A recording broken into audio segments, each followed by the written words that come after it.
Falling down in worship, we'll sing the song of ages to the Lamb. And all who've gone before us, and all who will believe, will sing the song of ages to the Lamb.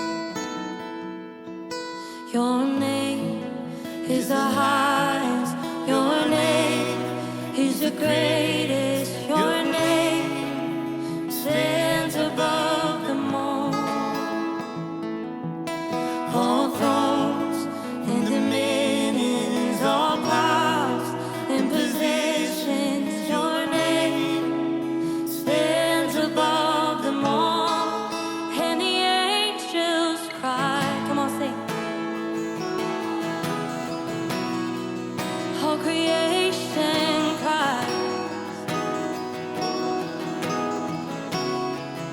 You are lifted high, holy, holy forever,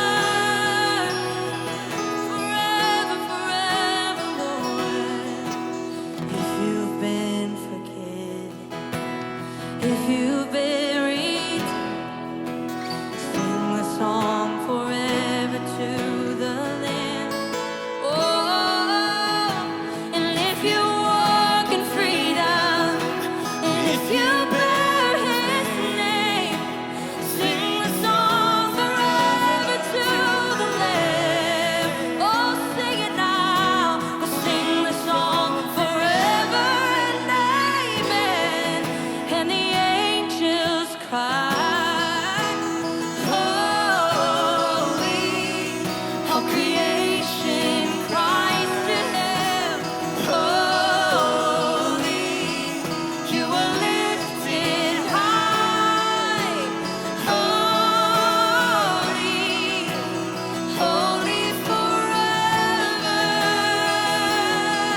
Hear your people sing. Holy, to the King of Kings. Oh, holy, you will always be, yes, you will. Holy, holy forever.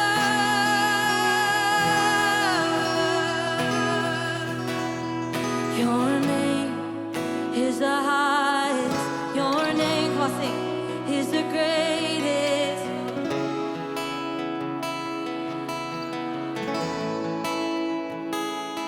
Above all thrones,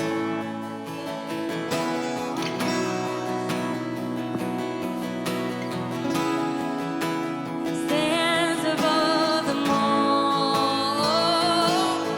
Your name is the highest. Your name is the greatest. Your name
time, you will always be.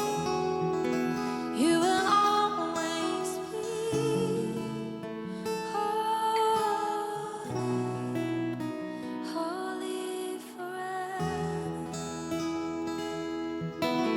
I just think it's so special that we get to start our school year like this, that we get to experience a multifaceted God, that we get the powerful and the mighty, and then we also get the lowly, the humble, the friend, not just the sovereign. We get the comforter too. Kind of how our music sets have reflected.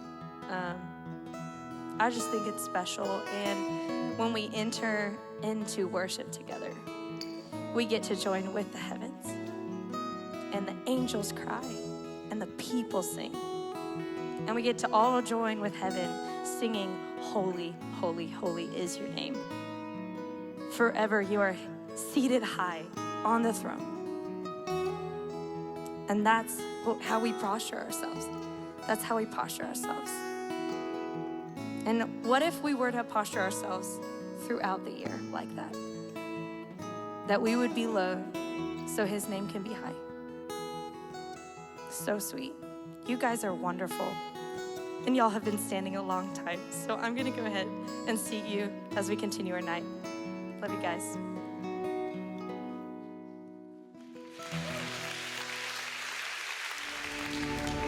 There comes a time in everyone's life when you leave one home and find another. When the joy of familiar gives way to the joy of the new. New friends, new focus, a new start, a new home. A town you can call your own, and a community where you can be known. The feeling of family. This new home is not perfect, but it is yours. This is where your story begins its second act. This is home. May you be supported, cherished, seen, challenged, and loved. May you grow into everything you were made to become. And may you find your home away from home.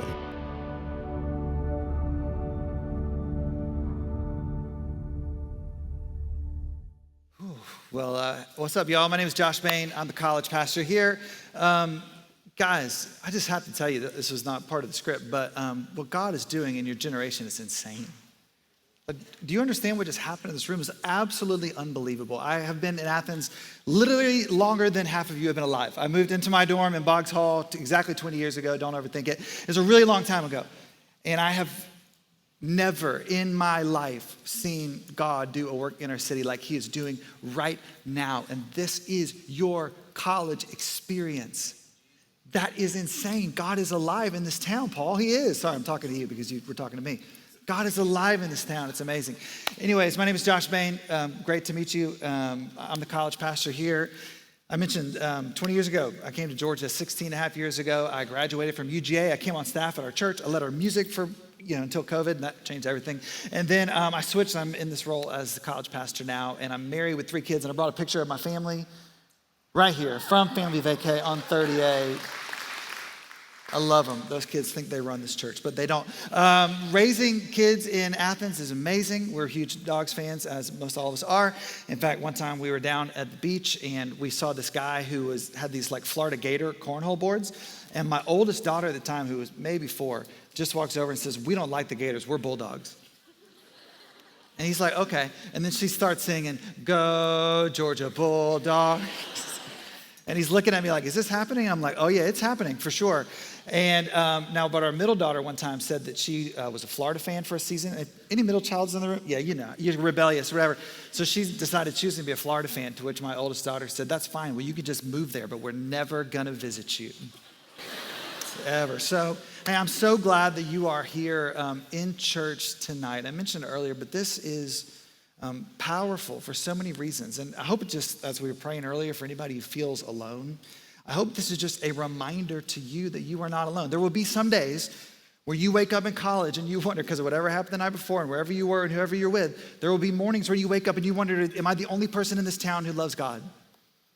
Am I the only person in this town who's trying to follow Jesus? And I pray that every time you come here, every Sunday morning you come here, you just remember and are reminded that you are not the only one. And so what we do here on Tuesday nights is just sort of scratching the surface. I hope this can become more than a once-a-month thing for you. A bit of tonight, actually, I'm going to tell you how you fit into our church. Not a long message, but I want to tell you how you fit here, and I want to tell you a bit of what I expect of you if you're going to be a college student or a church, and I want to let you kind of know what you can expect of this whole thing.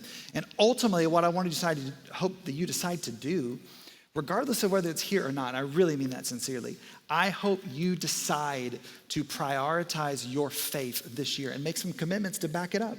And it doesn't even matter if it's here, honestly, but I hope you do that somewhere. So one of my favorite things about this place is that we are a multi-generational church. This is just one of the things you need to know about our church, and this tends to be the thing that draws people to our church. The college students who are attracted to our church come here or tend to love it because they're drawn to being a part of a multi-generational church. They want a mentor, they want to have a mentor, and they want to be a mentor. They want to lead the next generation. If you know this, you can spend 4 years in the college bubble, right? And you're TA teaching your class is another college student, and the person at your campus ministry, your discipler, is another college student, and the person serving you coffee on your may or may not be a coffee date is another college student, and you can spend 4 years just sort of in that college bubble. The students who tend to love our church tend to love it because it's multi-generational.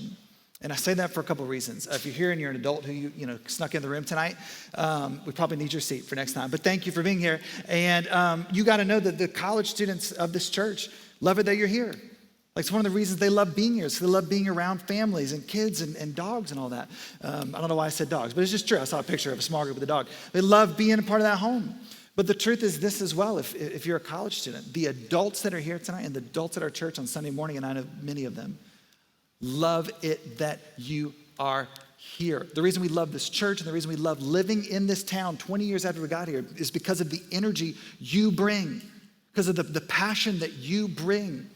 And so we love that you're here. Now, I do have to ask, show of hands, if you are a freshman. We asked it earlier. Any freshmen in the house? Can we give it up for the on the front row? That's sick, by the way. Front row. So, everybody's moving. You've been moved in for how many days? 10 days, something like that. Wow, longest 10 days of your life. Holy smokes, it's like your 7th church thing you've gone to. Way to go, wow.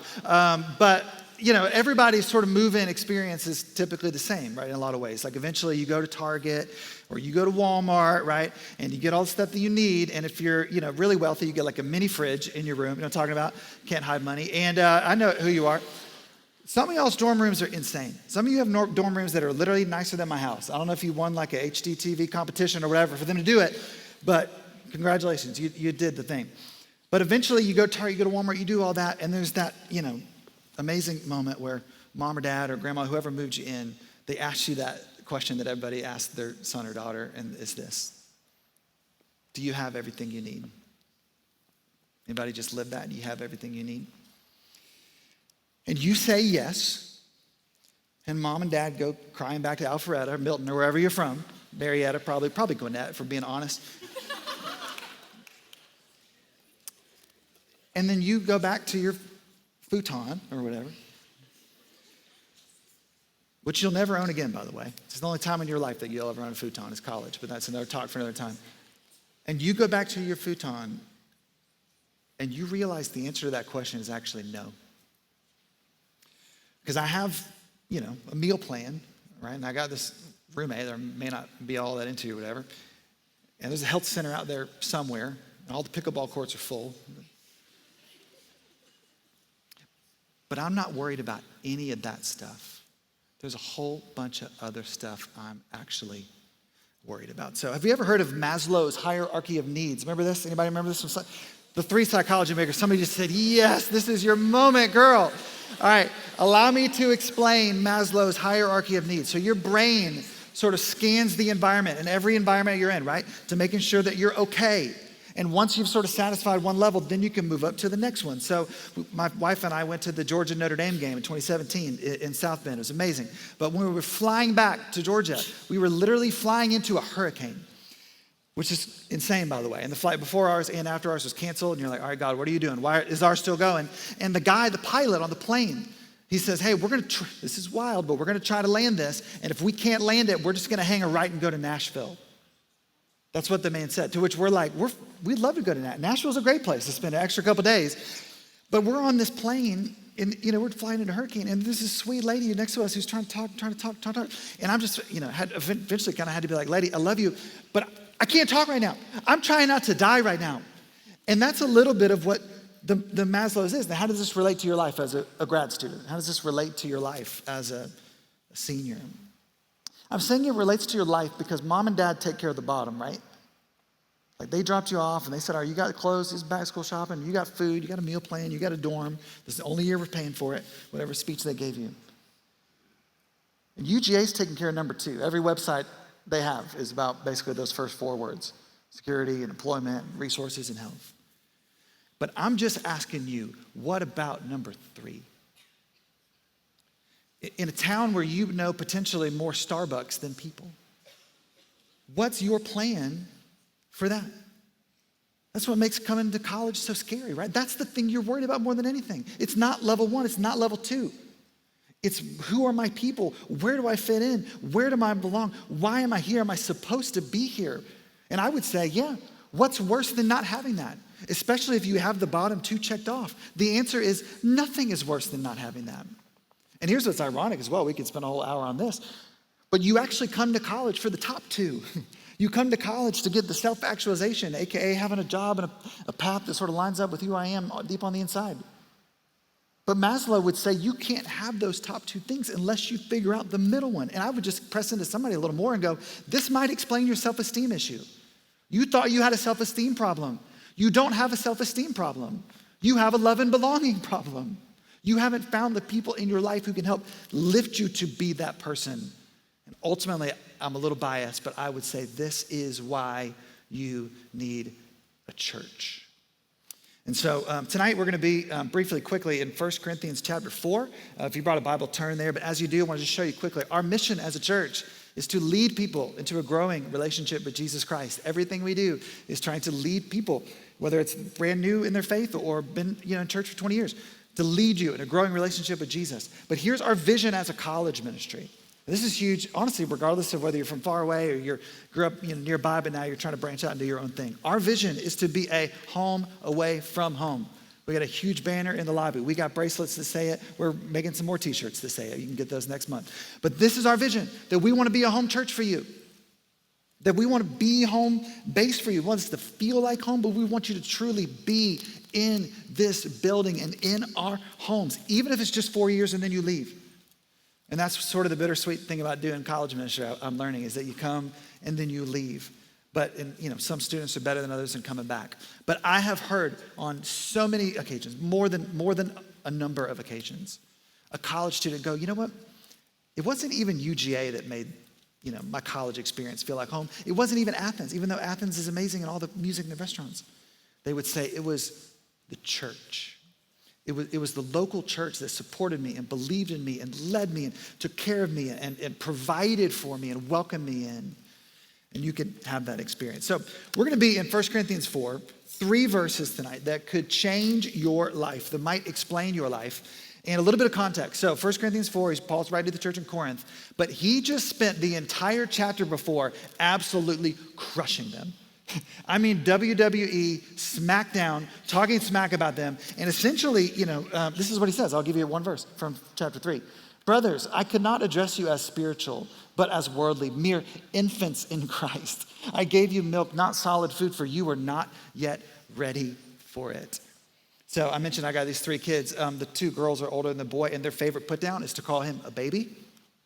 Because he's 4 and he's working on being a gentleman. That's our thing right now. So whenever they call him a baby, I'm not a baby. They go, you are a baby. And he's like, I'm not a baby. And they get in this whole thing. And what Paul is essentially telling the church in Corinth is, you're a baby. You are. You're a baby. Did you bring your passy to worship tonight? Because you're a baby. You are. You need to go to children's church, right? Because you are an infant and you're saying you want to go deep in your faith, but I can't even give you the deep stuff because you're going to choke on it because you need milk because you're a baby. Is what he's spending all chapter 3 doing. Now, I love what he says in chapter 4. He says, I'm not writing this to shame you, but warn you as my dear children.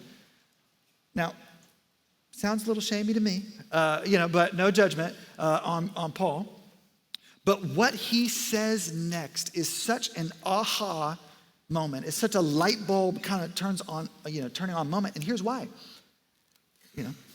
Have you ever felt like you weren't growing? Do you want to grow, but you don't know how? But have you ever thought, I don't know why I'm not growing? Like, what am I, I want to grow. I don't know how. I don't know what to do. I don't know what I'm doing wrong. Is there any part of you that's been trying to grow in your life or your faith, and you feel like you're doing the right things, but it's not actually working? Well, he diagnoses their problem, and he diagnoses potentially our problem in verse 15. And this is what he says. This is the verse. If you're taking notes, circle this verse, write this verse down, underline this verse. This is what he says. He says, even though you have 10,000 guardians in Christ, you do not have many fathers. What does that mean? What is he saying? What is a guardian? A guardian is it's like a father, but it's not. In some of the other translations, it says 10,000 tutors or 10,000 teachers. I think the modern paraphrase for us might be this: 10,000 podcasts that you listen to. 10,000 people that you follow. Or you've watched 10,000 sermons on YouTube. All these people that you're listening to, but nobody who's listening to you. Does anybody relate to that? And I'll just tell you, if that relationship is only one way, that really means you have 10,000 critics. You have 10,000 people that you're measuring your life and your spirituality up against. I mean, isn't he right? Like, the problem isn't that you don't have enough spiritual inputs in your life. It may be the opposite, right? It's 10,000 guardians who are just adding to the noise and the comparison game of your life, but you don't have one person to walk you through it. You don't have one mentor, one spiritual mother or spiritual father to go, let me show you the way. Let me help you figure out your life and your future. Again, I think if he were here with us today, he would kindly remind all of us. He's saying Christian content's not enough. I mean, you know this, but you don't get swole just watching the TikTok fitness videos, right? You know this, right? Somebody's like, that's my problem. You got to go to the gym. You don't get healthy just by saving, the recipe on Instagram. Or how did he know we do that? Because we all do that. We save it, but we never actually make it, right? And he's going, it's not enough to just have the voices in your life. You have to turn the content into real life relationships and real life applications. Many of you are athletes. You know this. If you want to grow, you have to have a coach. You have to have a trainer. You got to have a guide. And he's going, guys, who's doing that for you spiritually? Men, young men in the room. You want to become a godly man, but boys don't just become men automatically. You have to have another godly man who's guiding you and showing you what godly masculinity looks like. I love this is the Message translation. It says, there are a lot of people, this is kind of a modern way to say it. There's a lot of people around who can't wait to tell you what you've done wrong. Some of you, that's just been about your whole faith story so far, right? That's what you thought church was just somebody telling you what you're doing wrong. But there aren't many fathers willing to take the time and effort to help you grow up. And I'm telling you, I was at a coffee shop this summer thinking about you guys. And I read that verse and I just stopped me in my tracks. And I said, that will not be our story. That does not have to be your story. And that's honestly what's so amazing about the local church, about being a part of a multi-generational thing. You have men and women who are willing to take the time and help you grow up. Literally, many of them who have already signed up to do it this semester, right? Small group leaders, leading your groups. People like Carrie. This is a picture from a recent small group. Carrie's down there at the bottom. These are not, sisters. This is the small group. They met at church. This is their last, group of their senior year, whatever, and they're going to Disney World. Now, I'm not saying that your small group leader is going to pay for you to go to Disney World, but you could have that type of thing. You could have a Carrie in your life. People like Fledge. Fledge looks like their dad. Is that not the most dad photo you've ever seen in your life? What if I told you Fledge is not their dad? And Fledge is leading a group, but it's still got a few more slots open for seniors. Fledge is their small group leader. Guys, that could be you. The wise person hears Paul's words tonight and says, I'm going to find me a Carrie. Like, I'm gonna find me a fledge who want to offer you the same thing that Paul offered them in verse 16, when he said, therefore, I urge you, you need an example, you need some direction, imitate me. He says later in chapter 11, follow my example as I follow Christ. So how do you do that? How do you get that? You get that by doing the two things that Christine did. I love this picture. You're not gonna be able to read this whole thing, but this is Christine's post on Instagram. Christine was a college student here, and she says, a succession of small group leaders. Debbie, on the far right, leads Mary Ashley. Think about this. And Mary Ashley's kind of newlywed group at the time. Mary Ashley leads me in the middle. I lead Sam, and Sam leads Adeline. That's a succession of small group leaders. I just want to tell you, if you decide to get plugged into a church like this, our church or another multi-generational church, you are plugging yourself in right in the middle of the most amazing story. You have generations on both sides of you. And honestly, that's the difference between a church and a campus ministry. I had a girl say to me like 2 weeks ago, she said, I wish somebody had told me that a campus ministry and a local church are different things. She said, and she would go on to say, and you need both. And it's good to have both, that they're not in competition, right? But at a church, at a local church, you get to have a mentor and you get to be a mentor. There's benefits that you get to have a mentor, and you get people ultimately to, that can, lead you through premarital counseling. We do that. We get people that can officiate your weddings. Like David says, so you can experience all the benefits in their proper context. Thank you, James, for that, little addendum there. You have mentors to guide you through it, and you can be a mentor. You can literally get to encourage or text or go cheer on an 8th grader or 9th grader at their first football game, JV football, or at their cheerleading competition. You get to be there for them. You get to lead, my 3rd grade daughter, my 1st grade daughter. You just have to decide to do the two things that Christine did, which are this. And we're almost done. Join a group and serve. And I'll just tell you, I don't really care where you get plugged in, what churches, a million great churches. We posted links to 12 the other day on our Instagram. But look, if this is gonna be your church, if you're gonna be a college student at Athens Church, I expect you to do these two things. I want you to do these two things. You need to do these two things. You need to be in a group and serve on Sunday mornings. And by that, I mean, if you come to 9:15, stick around and volunteer at the 11 in one of our kids' environments. If you, typically go to 11, come early, serve at 9:15. But I want you to experience both sides of that. Look, don't just come here once a month on a Tuesday night. If you do, we are part of the problem. If you do, we are just one of 10,000 guardians adding to the noise of your life, and you don't need any more noise. You need a spiritual mom and a dad and a local church that can help you, but you only get that if you decide that this will be the year that you plug in. I mean, some of you have said to your loved ones and family members, I want to find a church home this year.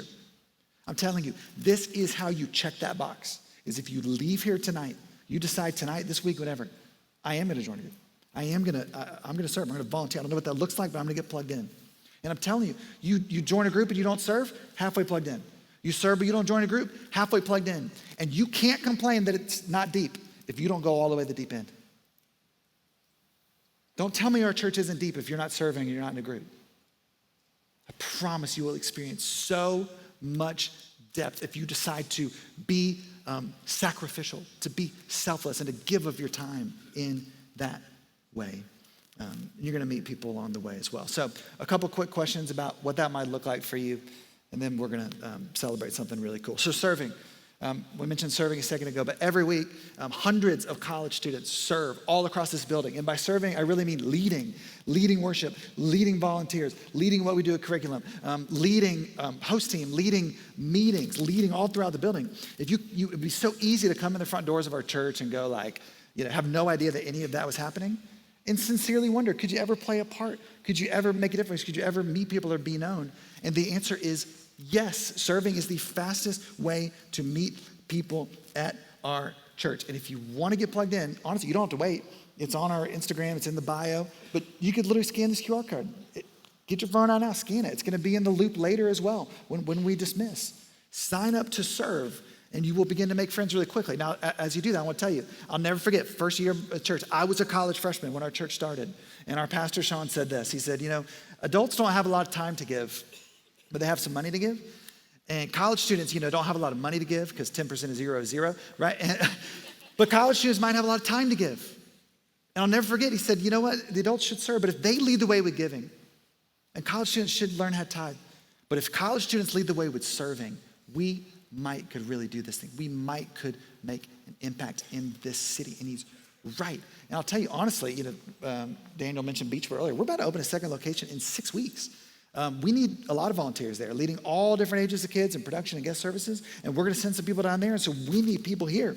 And so I don't know if that sounds fun to you to serve, but I really need you to serve. I'm asking, actually, will you consider volunteering? Will you consider being a weekly part of this place in that way?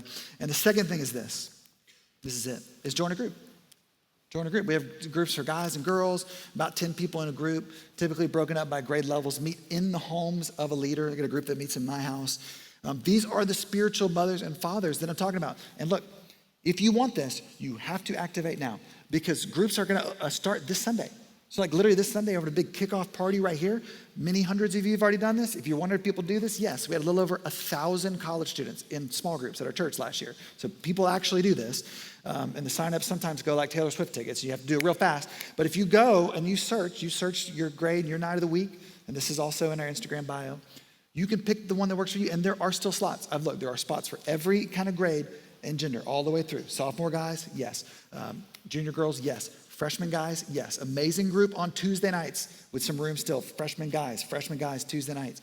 Still has some slots in it. Now some of you had one bad small group experience and you've canceled the whole thing. One time when you were in like 7th grade. And I want to be sympathetic to that. But come on, you don't just give up on burritos because you had one bad experience at Moe's.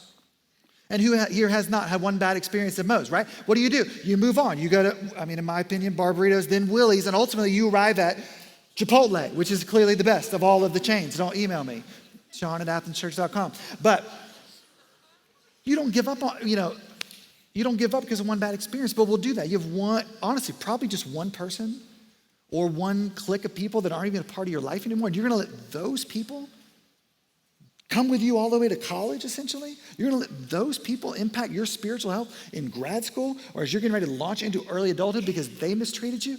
Come on. Believe that God has better for you. Don't just, don't give up on it. I know for many of us, we're afraid of rejection and social anxiety, and I have a lot of that, way more than you would think. Way more than you would think. But that's not the story I end up hearing. The story I hear is student after student going, I'm so glad I did that. That's my favorite night of the week. I had no idea how much I needed that. So I would say, what do you have to lose? At least you can say you tried. At least you can call your mama and tell you joined a small group at church and you tried it. Some people say groups are too busy. I understand that. My experience is surprising. I have this opinion that group actually slows down your week because it gives you one night of sanity. You're thinking, I don't need to sign up or go to one more thing. Look at me. Last point. The church is not something that you go to. You go to all kinds of things. The local church is something you belong to. So with all that being said, imagine if you actually did this. Imagine if you got involved here. Imagine you could lead here. Imagine being an intern here. Imagine being one of the leaders here. Imagine help playing these nights. Imagine going on retreats with our middle and high school students. Imagine the kind of purpose you would gain from that. You don't get that if you don't decide to get plugged in. If you spend your entire freshman year church hopping, this place, you don't get that. You don't get that. And some of you, maybe especially a little older in college, you are desperate for something to be different in your life. But things are going to be different unless you decide to do something different. But if you decide, I will not be a church consumer anymore, I got all the noise in my life, but what I need is to be a part of something. I need to belong to something. I need somebody to know my name, to have my number and check in on me and pray for me.